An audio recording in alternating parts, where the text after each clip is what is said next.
The city air was thick with the smell of hot garbage and roasted nuts, the sounds of a million lives colliding. Sirens screamed in the distance, always screaming. Officer Miller stood on the corner of 12th and Elm, his uniform tight, badge heavy. He scanned the crowd, trained to see shadows, to spot what didn't fit. That's when he saw him, a young black man, hoodie up, hands in his pockets, walking fast.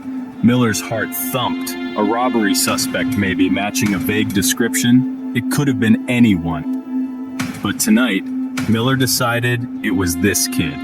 He moved, closing the distance, the city noise fading to a hum. All he could see was the back of that hoodie, a suspect, not a person. Hey, you, stop right there!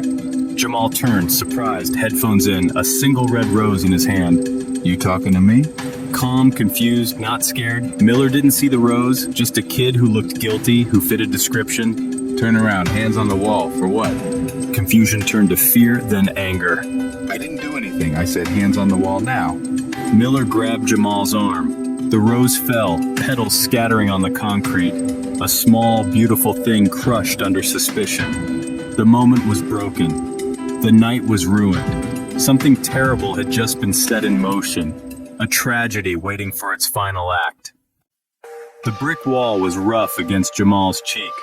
Miller's hands were firm, making him small. I'm going to search you. Jamal burned with shame as people watched, a spectacle on the corner. He had bought the rose for his mother's birthday, a simple act of love, now trash on the ground. Miller's hands searched for a weapon, for stolen goods, for a reason to be right. But there was nothing, just a wallet with a student ID, a phone, keys. Jamal Washington. The name hung in the air, an accusation. Where were you coming from? The flower shop. It's my mom's birthday. Jamal wanted to scream, to push back, but he stayed still. He knew what happened to boys like him who pushed back. The search ended. Miller found nothing. Doubt flickered, but he pushed it down. Stay out of trouble. It was a hollow command. Miller had been the trouble, turning a young man with a rose into a suspect, and found nothing. Jamal was not free to go. Miller couldn't just let him walk away. He cuffed Jamal's hands behind his back, pushed him toward the patrol car. The back door opened like a mouth, ready to swallow him whole. Jamal was silent. The fire in his chest turned to ice. The ride to the station was suffocatingly quiet. Miller drove, lost in regret, seeing Jamal's silhouette in the rear view. He knew he'd been wrong. This was just a kid, not a robber. In the back seat, Jamal struggled to breathe. His inhaler was in his pocket, but his hands were cuffed. I can't breathe.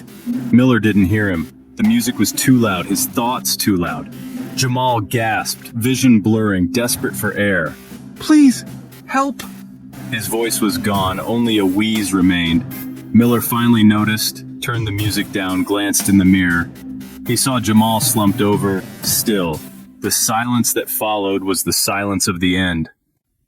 The hospital smelled like bleach and grief. Miller sat, uniform feeling like a costume, badge, a brand. He knew it was bad the moment he saw Jamal's still form. The doctor came out, face a mask of sorrow. "I'm sorry, officer. He's gone." The words hit Miller like a blow. Jamal Washington, a name, a son, a life he had taken. Not with a bullet, but with a mistake, with pride, with a system that saw danger in a boy with a flower. The crushed rose was a symbol of everything destroyed.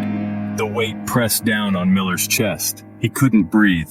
He finally understood a little what Jamal must have felt. He called his sergeant, voice shaking, and told the truth, no excuses. Afterward, he sat on the curb, head in hands, haunted by Jamal's smiling face from the student ID. He had sworn to protect and serve, but tonight, he had only brought pain. The name Jamal Washington was now a scar on his soul, a burden he would carry forever. The next day, the sun felt like an insult, too bright, too cheerful. Miller stood at Jamal's house, address from the wallet. He wore no uniform, just a gray shirt and jeans. He was here as a man who had made a fatal mistake. He knocked. The door opened. Can I help you?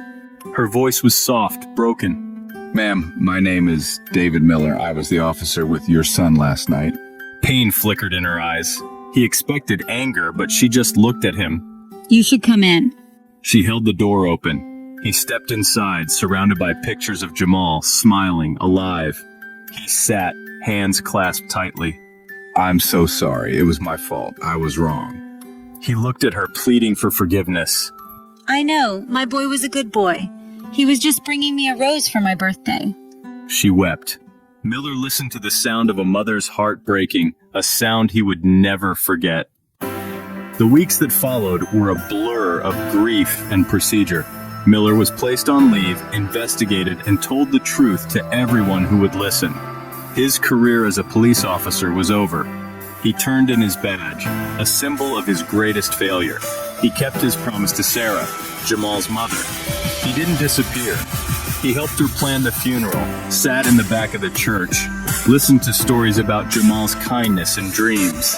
Each story was another piece of the life he had stolen. Sarah found a new purpose. She started the Jamal Washington Foundation to build better relationships between police and community. Miller asked if he could help. She said yes. You know what went wrong? Maybe you can help us make it right. He worked with the foundation, setting up chairs, making copies, organizing a community garden. His hands, which once cuffed an innocent boy, now planted seeds.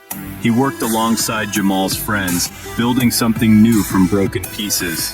It wasn't forgiveness or redemption, just a start, a small, fragile seed of hope. A year had passed. Miller stood in the quiet cemetery, sun warm on his back. He placed a single red rose at Jamal's headstone, a beloved son, gone too soon. He traced the letters of Jamal's name, thinking of the past year, the foundation, the garden, the lessons learned. He had learned to see people, not suspects. The path was not easy. Some would never forgive him. He understood. His guilt was a constant companion, but also a motivator, a reason to keep working for change. Sarah stood nearby. They had formed an unlikely bond, forged in shared loss and hope. She had taught him forgiveness wasn't about forgetting, but choosing a different future. He would have liked the garden. I think so. Miller looked at the name etched in stone one last time. He made a silent promise to honor Jamal's memory, not with guilt, but with action. He would keep working for justice, building bridges, telling the story of a boy with a rose, so no one would forget. He would carry the memory, not as a burden, but as a compass, pointing toward redemption. Total word count, approximately 1,338 words.